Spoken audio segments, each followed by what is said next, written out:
Ciao, it's Damiano Max. Join me today as I catch up with Jared Adlam, the 2023 Gold Coast Music Awards Producer of the Year, whose work spans from country hits to progressive metal. In this tour, we'll check out his new state-of-the-art home studio, hear some stories from his career, and get some insights on building a professional-grade setup. Whether you're an aspiring producer or a music lover, this one is the tour that you don't want to miss. And welcome guys to a new episode of the Gold Coast Studio Tour. And today we are with Jared. Hey everyone. Jared, we are in Machine Lab version 3. Version 3. We did version 2 a couple of years ago. We did in fact. And it was like inside the house. It was a big room. It's supposed to be a very temporary thing that turned out to be not quite so temporary. But at the same time, Jared showed me what was the start of this new studio, the bones basically. We're 95% done now. There's still 95. A few little finishing touches and whatnot, a little bit of painting and things to do, but for all intents and purposes. All right, well, walk us through where we are now. Yeah, so we're like call this like the hangout kind of area. This is mainly because not the whole idea, but a good part of the idea of getting it out of the house was my wife didn't want to have people in her house anymore, which is fair enough, you know. So having a little area where we can have some lunch and, artists can use the bathroom, and I haven't quite brought the coffee machine down here yet, but you got a coffee machine? Well, I have a nice coffee machine, Italian coffee machine actually, wow. rocket. But a good friend of mine, Link, gave me a Breville one that is going to live down here as well, and to be honest, he gave it to me a couple of months ago and I haven't learned how to use it yet. Okay. And I've been so busy, but it will live down here very, very shortly. I mean, if you remember back to the old room, there's some big windows and stuff. Once I experienced that, the very first version of my studio was basically 2 bedrooms, but we soundproofed them and built in rooms. Oh, okay. And so there was no windows. And so it was like, I was in there for 5 years and working for 5 years with no natural light. Once I had experienced what was supposed to be the temporary room here and we had so much natural light, I have to do it. So luckily I experienced that before I finalized the plans for this. So you'll see when we get into the other rooms, the big windows that I've put in so that we can have natural light and not feel like we're in a cave.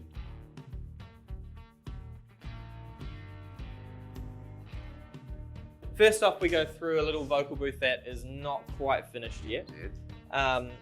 It's 3 by 1.5, and eventually it'll sound all right, but at the moment I haven't treated the room quite enough yet. I thought I might have done enough. I've put some traps and things in, but the idea behind it was that we have this door that's got glass through into the live room, and so I can have a singer in here and I can have the band out there, and there'll be some separation between the vocals and the drums and whatnot. So. And come on into the live bit. I retrofitted this into a shed that we built on our property. So in here, the final roof height was 3.8, I think it was, meters high. So, which is honestly the biggest difference I've found is that just with drums, it just gives it so much more life. And I'm not finding that I'm like in my room before, say on a snare, you'd have an overtone, a ring, and it just seemed to feel like it would be exaggerated in the room. Last time I saw you, it was a couple of months before the Gold Coast Music Awards, and that year you won the Gold Coast Producer of the Year. Very very flattered to have won that. I mean, nothing's really changed in terms of my approach or sounds and things. Like I'm still very heavily involved in the country scene. Probably more so actually than I was back then. I've kind of like really committed to like trying to make myself as successful as I can be with the kind of music that I make in that genre, but I still work with a lot of metal and pop rock kind of stuff as well. Actually, no, it was the start of the following year. That was 2023, wasn't it? I have done for the last like 10 years. I've worked with amazing artists, like really great artists, and like I really want all of the artists that I work with to succeed, but at some point you also kind of hope that maybe one of these bigger artists in the country scene or whatever scene you work in might take a chance on you as well, and I got an opportunity at the start of 2024 to work with an artist named Travis Collins, who is phenomenal. It was his 10th album. He's on ABC Records, and phenomenal country artist. In my opinion, one of the best voices in Australia. Like, he's just a phenomenal singer, phenomenal writer. And one of my great mates, Michael Cole, plays guitar for him. So through Mikey showing him some stuff, and another artist I work with, Brooke Schubert, showing him some stuff, and him hearing a bit about me and stuff, he took a chance on me to do his latest record, which came out last Friday. So it took about 12 months to from the first few songs we did in March in 2024 and then till now. So it came out. A few singles have come out in between and whatnot. That is currently the #1 Oz country artist on the ARIA charts, and #3 on the overall country. We got beaten by Luke Combs and Morgan Wallen, so we're never going to get that, beat them. But in terms of the Oz country one, we're #1, which is awesome. Through working with him, I've also done songs with Lee Kernaghan, James Johnston, Adam Brand. I'm also Adam Brand's current touring guitar player as well. So I've just sort of somehow found myself, particularly in the last 12 months, but in the probably 18 months, 2 years since we last saw each other out here. Yeah, it's just sort of my career's just taken a nice step forward, and I always like to think that I'm getting better with everything that I do. I try and do something better every time, or learn from something or whatnot. So, I've been really focusing a lot on songs. I think as an engineer and as a mixer and a producer, you care a lot about the sound of something, right? Yeah. What mic or what preamp you use, and making sure it sounds crisp and whatnot. But at some point you have this realization, well, actually none of that matters. The song matters the most, right? Yeah. And I've always known the song matters, but really in the last 12-18 months, it's okay, how can we make this song? If an artist brings me a song, or an artist wants to write a song with me, I do quite a lot of writing, and how can we make this song the best, or how can we write the best song, and then I've got the equipment in the rooms and the know-how to do all the other stuff, and it's but capturing the magic of either the songwriting or the performance of the song or whatnot is really important. So I've been working a lot on that in the last little while, and in all honesty, having the room being separate from things makes you focus a little bit more on that kind of stuff rather than being in the same room. But at the same time, sometimes we set a mic up in here and do it in here because it's a bit easier to communicate, and we get a bit more of the vibe or whatnot as well. So. Yes. And so, Jared, what was the inspiration for the design of the studio? Yeah, so, I mean, experience working in some different studios around the place kind of gave me a bit of an idea. Rocking Horse and Byron Bay, just with they've got a great view of through the rooms. But there's a studio I haven't been to, but I've seen online, called Greybox Studios in Nashville, and that was a big inspiration. You'll see in the control room, I've got a slat design on my front wall, which is similar to what they have in their studio. And then it really just was trying to figure out A, how I could maximize the space within the shed that I built it in, and B, what I needed it for. The biggest thing is I do so much country music. That's my main kind of thing, and rock and metal as well. And drums are such a big important thing, and having the space to have a nice sounding drum kit, capture a really good sounding drum kit is really important. High ceilings, space. I think that wall there is about 7 meters long on the back side, so plenty of space for that. Also, I haven't done a whole lot of it yet, mainly because the booth isn't right, but live recording as well, having an artist singing at the same time as putting the band down, particularly in the Nashville styles of country music, that kind of happens a lot. You told me that one of your first sessions in the studio was a pretty big one. Well, and that's it. So I had Link Phelps and an artist named Graham Connors, who's actually coming back in this week with me as well, doing a song. Graham's been around for a few years, and they were redoing one of his old songs as a duet. And we had drums, bass, and guitar going down live in here. Nice. And Link and Graham were in there doing the guide vocals with me in the control room, and they had their wives here, and we had a film crew. I think we had about 10 or 11 people in the first session. This is literally the day before was when I finished the studio, and I had my friend Reese come in. We did some drum recording to test it out. Plus I needed to do some drums for some songs that I was working on. So he arrived. He had helped me move stuff the day before down.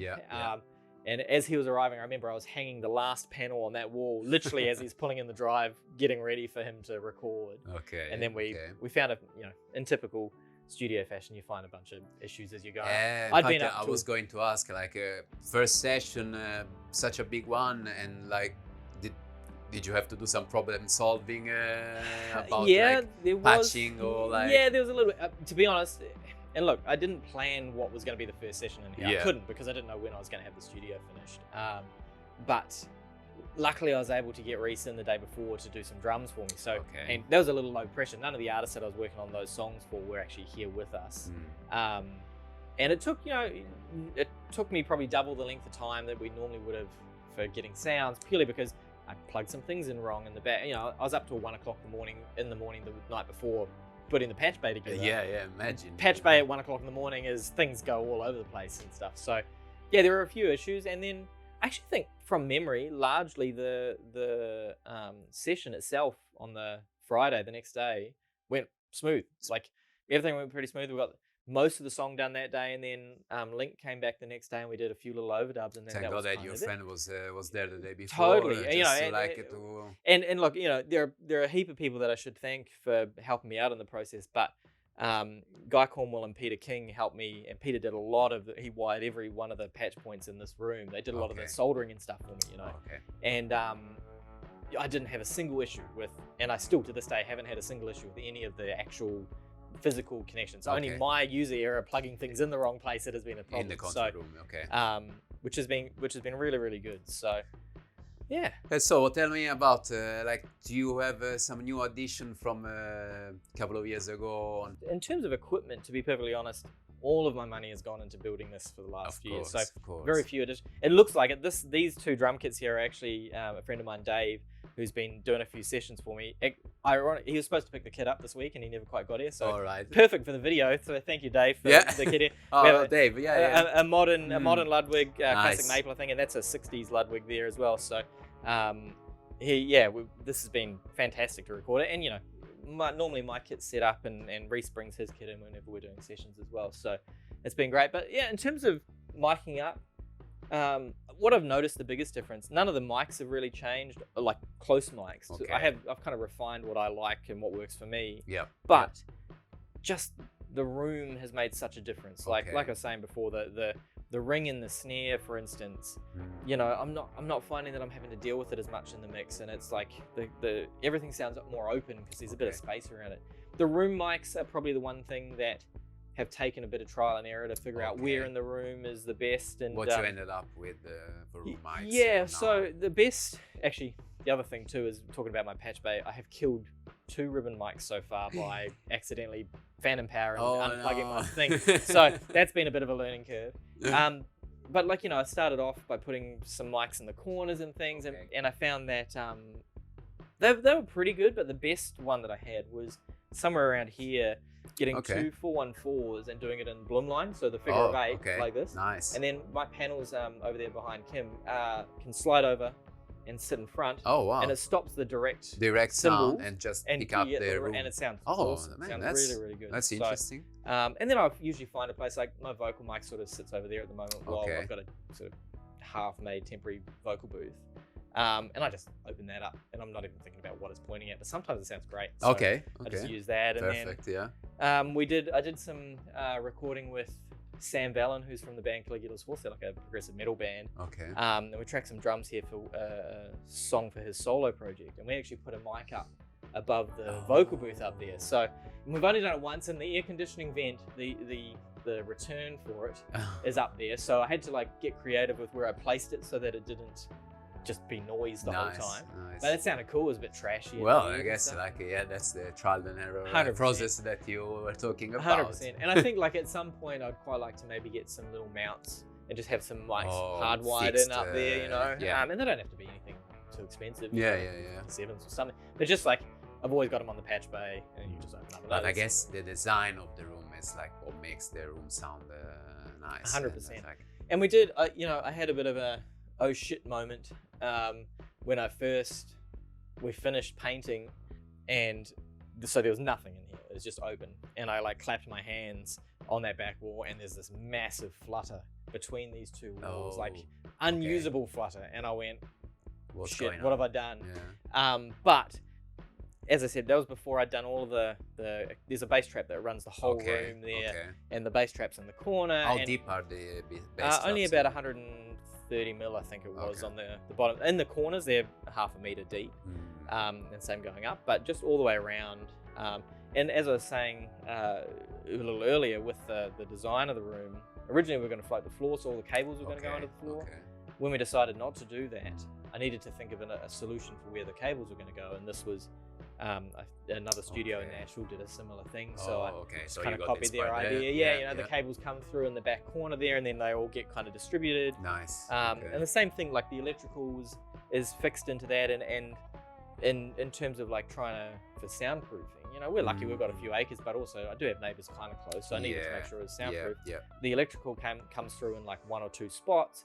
That's sealed up, and then it's run along in behind this as well. So it's like there's only a couple of small holes in the thing. Yeah. You have like high-end gear, and now you have this amazing room. But like the main aspect, I guess, it's the collaboration with the artist in terms of like making the song as best as it can. It's nothing without the artist. Yeah, it's nothing. And so, what's your approach to work with an artist to get the best out of them? Making them comfortable. Like I think making them feel, you know, again, if they want to get some inspiration, they go and stand at the window and look out at some nice greenery, or, you know, simple as making the lights dim a little bit and change color and whatnot, and just making them feel like they're not thinking about recording and they're not thinking about the environment or whatever. They're just like performing the song, or they're just thinking about how can we make the song better. Like you want the production to be invisible, you know. You don't want somebody to sit there and listen to a song and go, I think this is a great mix, and then not say anything about the song, right? So so you want them to like, you want it to have a great mix. Of course you want it to have a great mix, but you want people to go, man, I love that song, or I love that lyric, or I love the emotion and that performance and whatnot. So how it touched me. Totally. And sometimes the mixes aren't as good as the songs are as well, you know, but it doesn't matter because the song kind of transcends that a little bit. So just finding out, and every artist is different, and the way that I talk to an artist is different for everyone. Like, especially like when I start working with a new artist, it takes me a minute to figure out how they like. Do they like to have a joke? Do they like to stay serious? Do they like to, you know, how do I get to know them a little bit? How do I morph the way that I talk to somebody and interact with somebody to make them feel as comfortable as possible?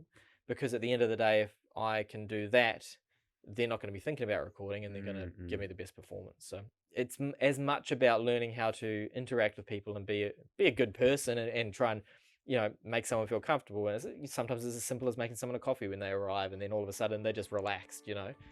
But you don't kind of learn that from going to uni, or you'd learn that from, and you learn that from being put in some awkward situations with people as well, you know. Like somebody might come in and be really emotional because something's happened that day, or, you know, that week or whatever, and go, oh crap, how do I you know, get through this so that we can get a good performance, but maybe we need to harness that emotion or something, you know what I mean? So, and you can't learn that without being put in those situations. And truth be told, I've been put in some situations where I'm like, I actually don't know I don't know what to say. I don't know what to do right now, but I've got to do something, you know. It is like quick. As well. Exactly. So it's I think it's as much about the psychological side of things as it is the actual just turning a preamp up and putting the right microphone in front of somebody, you know. And Jared, tell me about this window. Yeah, so all of the windows in the whole studio in the studio part, not necessarily shed part, but are laminated glass. Yep. So I had the outside ones custom made for us when the shed was being built, and they're 10mm thick. And then these internal ones here, so the rule of thumb is that you keep them different thicknesses, so the resonance isn't the same. The thickest I could get at the time was 12mm for the inside. So there's 2mm different. Whether that's enough or not is probably arguable, but they've worked great for what I've done. And in the real world, it's worked really well. But yeah, so when the glass guy came to install it, it was these particular ones here are so big, they were 45 kilos of sheet of glass, and I built all of the frames for it all as well. And I was like, oh crap, hopefully I built them strong enough so they can hold it. But no, he was super happy. So they've got like a little rubber gasket all the way around to seal it, and they just sit in and then screw it in. And I've left the screws exposed, and underneath the pegboard is like that silica gel that you get, you know, in the packets and stuff that you get. So I bought like a tub of it, and I put it underneath the pegboard there, so that hopefully any moisture that does get in with humidity or condensation gets eaten up by that. I did notice one of them already has like a little bit of it, and most studio forums and stuff say you get about 5 years before you have to pull the glass down and clean it. So hence why I left the screws in, because it's easy enough for me to pop the bead out. Well, it won't be easy enough with 45 kilos of glass. But easy enough to lean it over, clean in behind it, and put it back up and Nice. replace the Perfect. silica and whatnot Yeah, too. yeah, So. yeah, fair enough. Let's bring it a little bit more recent, since in the last couple of years. What's the project that you got involved in that it really sticks with you and makes you really proud of it? I like to, and truth be told, and this is not just me saying it, like I'm proud of everything that I work on in terms of like, you know, it's the best representation of it. And I think there have been a few things along the way where I look at maybe the process of doing it, and I'm just like, wow, like I really enjoyed that. And I've done 2 records now with Caligula's Horse, who are a progressive metal band here, and Cool. I went to uni with a couple of the guys, some of my great mates, and I love the music. I could never write that kind of music because it's like it's writing an orchestra piece basically, Yeah, but okay. it's guitars and drums and stuff, you Okay. know. And Sam and the rest of the guys are just so talented, and they're lovely guys as well. So we've done 2 records, and it's been awesome because we've got both of them. We've done drums at different studios. This is Oh. prior to this being built, obviously, Okay. as well. Done drums at other studios, and then sort of done a mix of working here or working at my old place or whatever. And they've both been very well received. You know, they're probably still the only projects that I've worked on where there are Reddit threads about it. You know, Oh. and not that that's a measure of success, but you know, people love the sounds of those records, and they love Cool. the composition that the boys do, and so, and I'm only the engineer on those records as well. You know, Sam produces it, and we had Jens Bogren mix one record, and then Sam mixed a record. And so those are like, in terms of like standout moments for me, I think they've been like, they were pretty big. Okay. Honestly, this Travis Collins record I've just done, and I'm working on some really cool, exciting stuff at the moment that I probably shouldn't talk about. That you know, with some labels and things. So it's sort of like, Spoiler. yeah, and it's but you know, like even exciting things like not this time last year, but a little bit earlier, about January last year, I did a couple of songs with a band named Sons of Atticus, and their lead singer is Dylan Wright, who won Idol 3 months later after we worked with him. Oh, okay. And it's funny because the minute he got on Idol, I knew from working with him, like, this guy's got the voice that could go all the way. Same with Denver, who was on that year of Idol as well. She's an artist that I'd been working with prior to that, and I was like, that's awesome. And then one of my best mates, Jake, is on this current year's Idol. We made the top 6 in this current year's Idol, which is nice. You know, Jake and I went to uni together, and we started in 2012, and he did funk and soul, and then now he's doing country, and we've played heaps of gigs. So to see him having the success and being in that, and the country now is getting to see that's incredibly satisfying for me as a friend, but also as somebody who's been on his musical journey as well. You know, been a part of like helping him develop what he wants to sound like. Oh, that's great.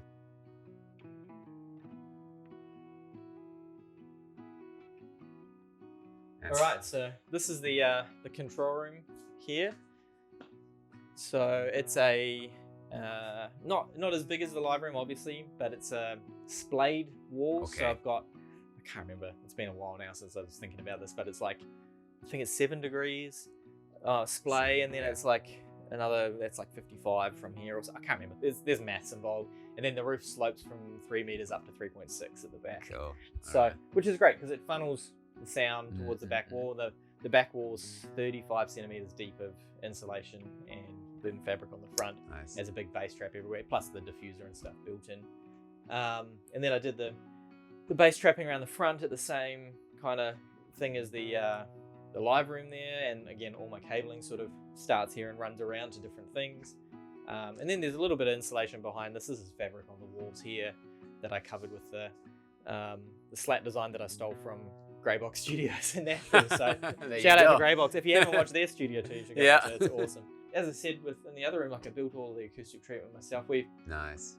As with trying to build anything in the last including 3 or this 4 years, this beautiful cloud. yeah, and it's just like everything's so expensive to buy, and I just kind of was like, you know what, I can do this. You know, I'll figure it out. So, a lot of this stuff is just pine from Bunnings. Yep. You know, and then like all these clouds are put together with pocket screws and glue, and then the fabric is all from a company called Ortex Acoustics, who have a distribution center based in Yatla, just down the road, and they were so great. The like girl there really, like, she came out and dropped a whole bunch of samples off and talked me through their products and everything, and it was just like life-saving because it's an acoustic fabric that's the right thickness for letting the sound through and being absorbed and whatnot, and it looks great as well. The colors and stuff were all really cool. So it wasn't cheap, but okay.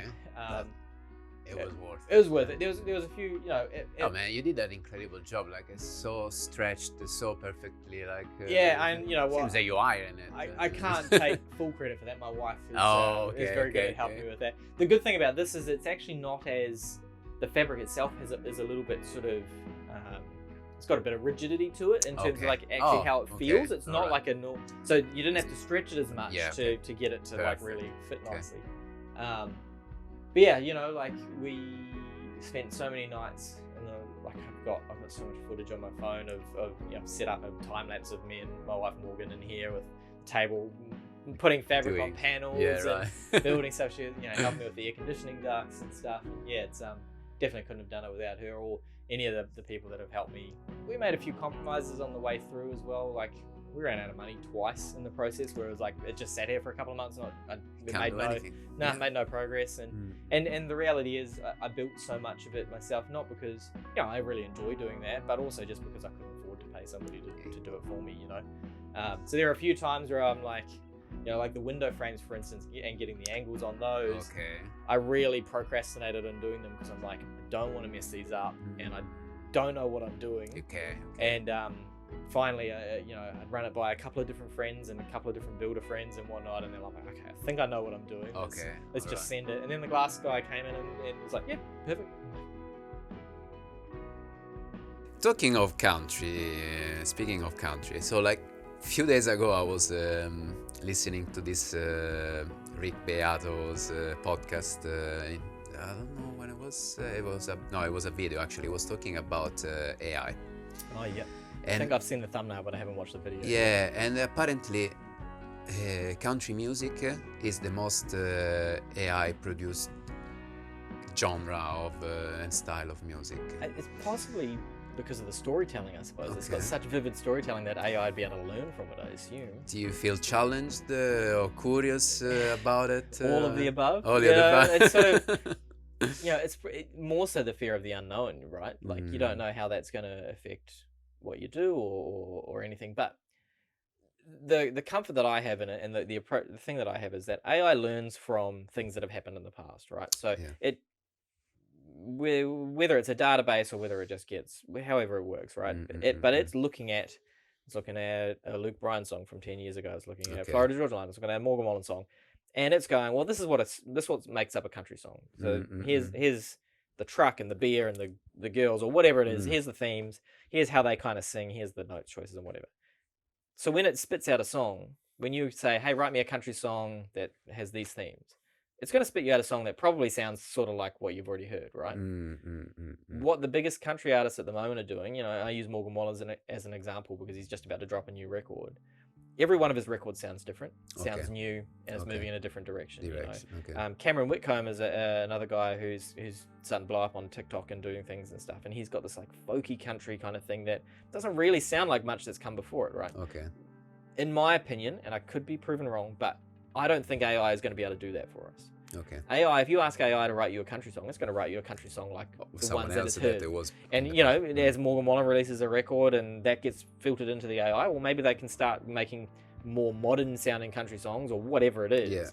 But I still don't know. AI, in my opinion, and like I said, time will tell if this is true, but it's not going to be able to come up with something totally unique in putting a different spin on country or whatever it is, right? Because it's learning from what has happened. So I kind of take comfort in that. The other comfort thing that I have with AI is that like people like to get invested in an artist, right?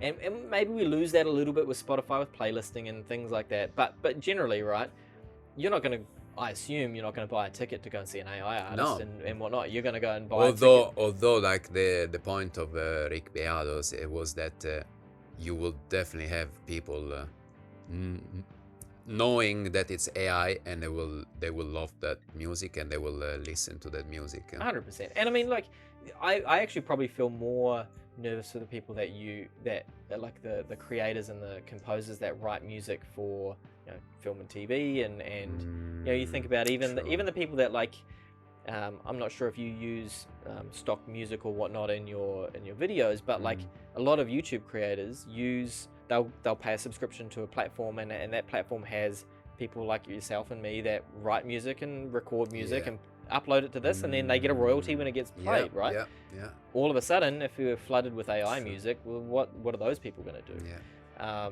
So I think there are going to be some definite issues to navigate moving forward. I also, what are the legalities about using ChatGPT to help you write a song?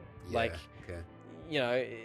And I've personally taken the approach of not doing that because I'm like, I don't want to go down that road. But, you talk to people in the industry and they go, like I got to this certain point in the song and then like, I just asked ChatGPT how they'd fit it and gave me a whole bunch of ideas and whatnot.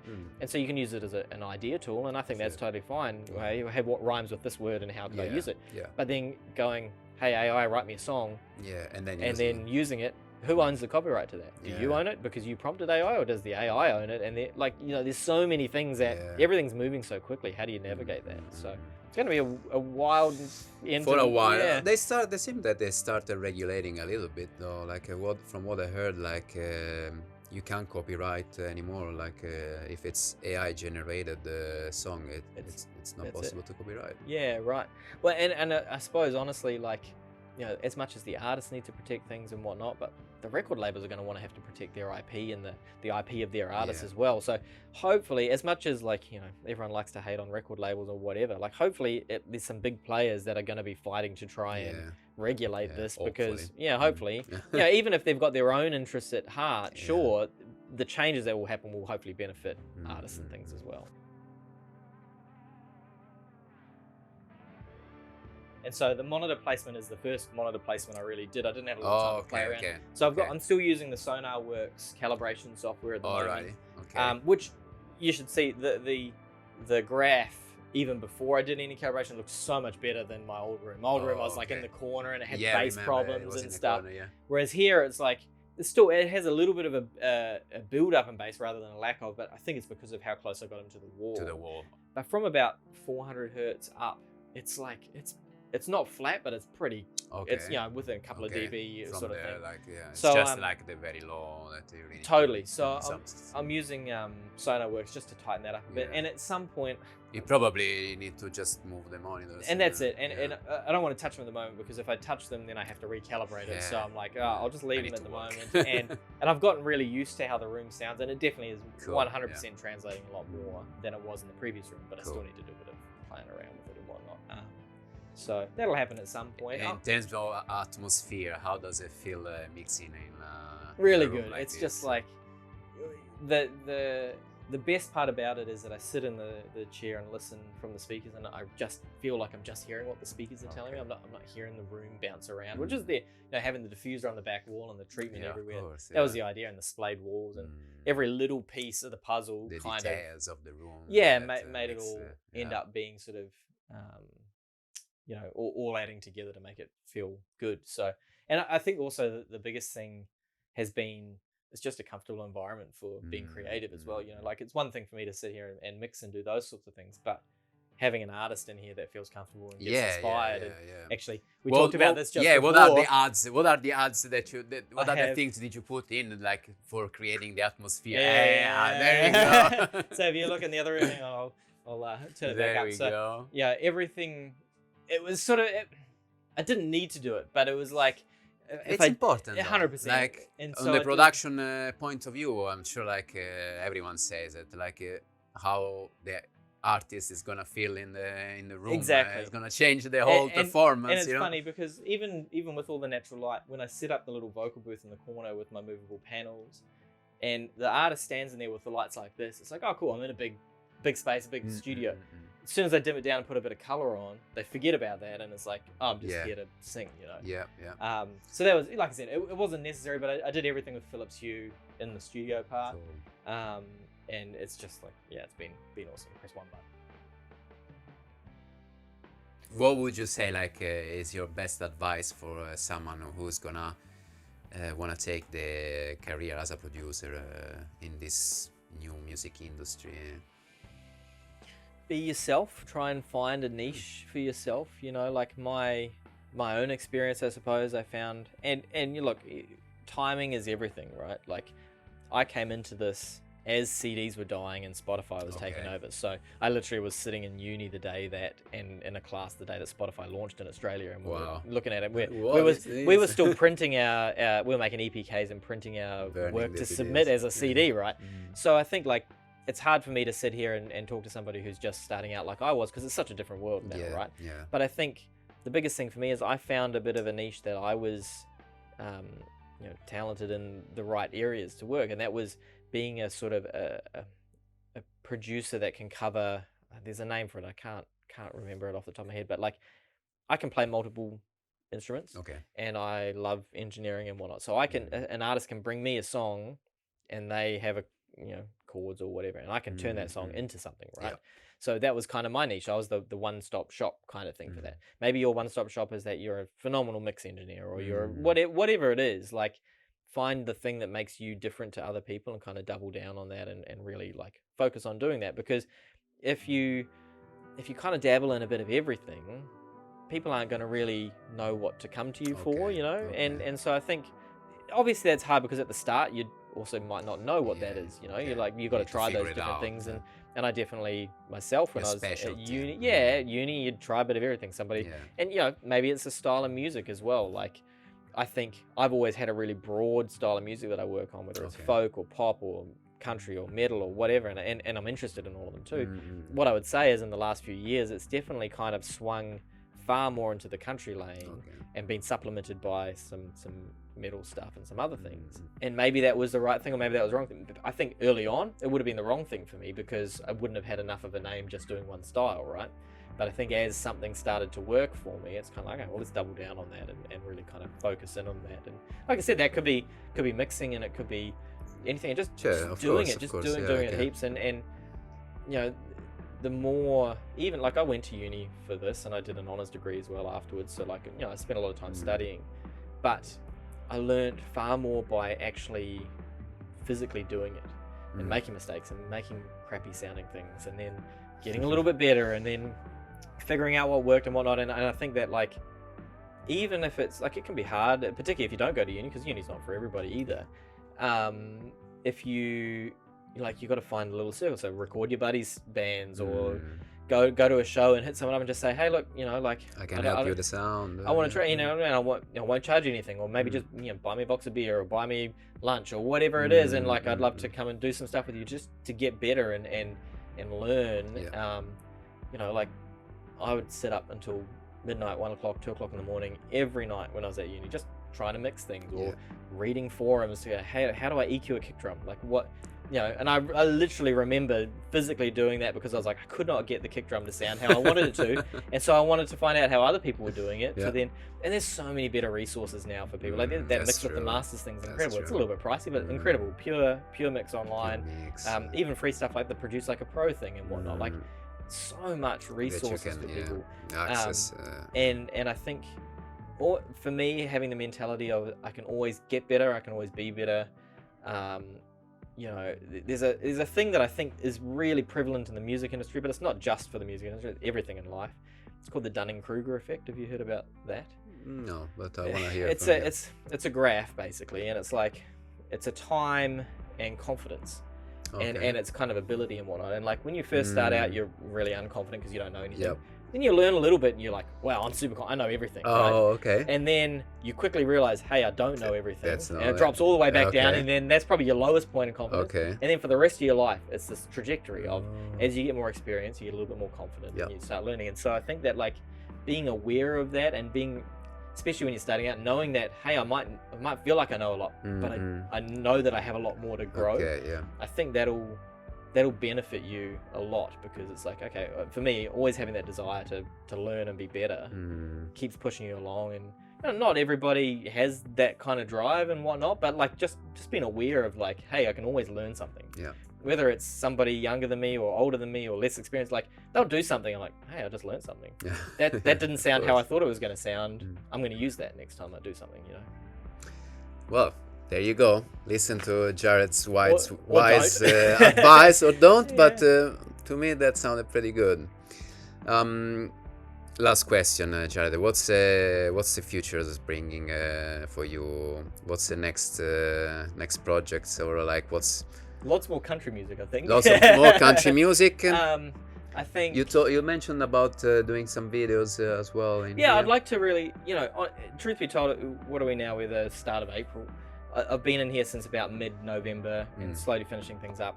And I've just been so busy with the projects that I had on at the time and that have kind of come along that I haven't really explored doing content and videos and things. And, not that I want to do YouTube as such, but like I love, there's a channel called Scary Pockets that do like funk versions and reimaginings of songs and things. And just like, they're always high quality videos, high quality playing, everything's great. So like there's a part of me that would like to do some video content in here and having the space and whatnot, and whether that's just as simple as like an artist that I've got going in working on an EP or something, going, hey, why don't we just set aside a couple of hours and we'll do an acoustic version of your song.